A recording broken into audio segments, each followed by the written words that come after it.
হরে কৃষ্ণ, রাধে রাধে।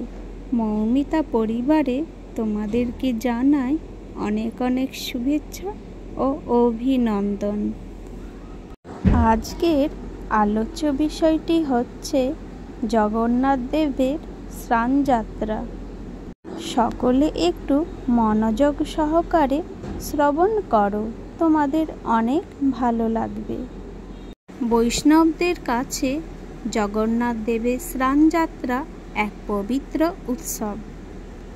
অনেকেই মনে করেন এই দিনেই নাকি জগন্নাথ দেবের জন্ম হয়েছিল।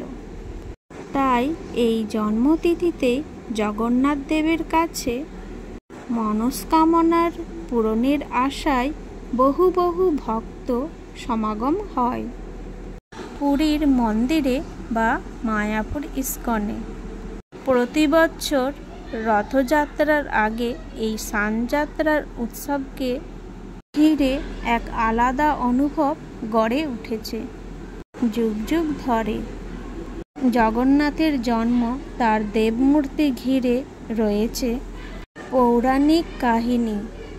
জগন্নাথ দেবের স্নানের উৎসব এই স্নানযাত্রা। হিন্দু পঞ্জিকা অনুসারে প্রতি বছর জ্যৈষ্ঠ মাসের পূর্ণিমা তিথিতে এই জগন্নাথের স্নানযাত্রা অনুষ্ঠিত হয়। রথযাত্রার 15 দিন আগে থেকে এই উৎসব পালিত হয়ে থাকে। এই পূর্ণিমা তিথিকে দেবস্নান বলা হয়ে থাকে। এই তিথির এই বিশেষ দিনটি অনেকে জগন্নাথ দেবের জন্মদিন বলে পালন করে থাকেন। স্কন্দ পুরাণ অনুসারে রাজা ইন্দ্রদ্যুম্ন কাঠ দিয়ে এই জগন্নাথের মূর্তি প্রথম নির্মাণ করেছিলেন। পুরাণ মতে এই দিনে ভগবান বিষ্ণু দারু কলেবরে পুরীধামে আবির্ভূত হন।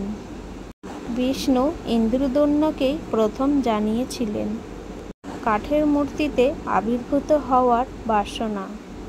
অনেকেই মনে করেন বিষ্ণুর ইচ্ছেতেই সমুদ্রে কাঠ ভেসে আসে, আর সেই কাঠ দিয়ে বিষ্ণুর নতুন এক রূপ নির্মাণে উদ্যত হন ইন্দ্রদ্যুম্ন। কিন্তু তিনি নিজে তো আর নির্মাণ করতে পারবেন না, ফলে খোঁজ করতে থাকলেন দক্ষ শিল্পীর।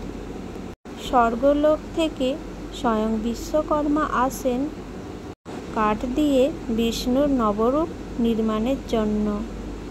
কিন্তু তিনি শর্ত দেন যে যতক্ষণ পর্যন্ত এক বিশাল শোভাযাত্রা করে মন্দিরের গর্ভগৃহ থেকে বের করে স্নানবেদিতে নিয়ে রাখা হয়।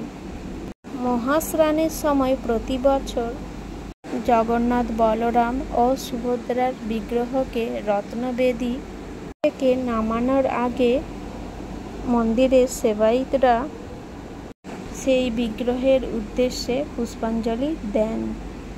তারপর এই 3 বিগ্রহকে নিয়ে যাওয়া হয় স্নানবেদিতে। আজকের এই ভিডিওটি আমার এই পর্যন্তই থাকলো। সকলেই ভালো থেকো এবং সুস্থ থেকো, আর প্রেম সে বলো জয় জগন্নাথ ধাম কি জয়।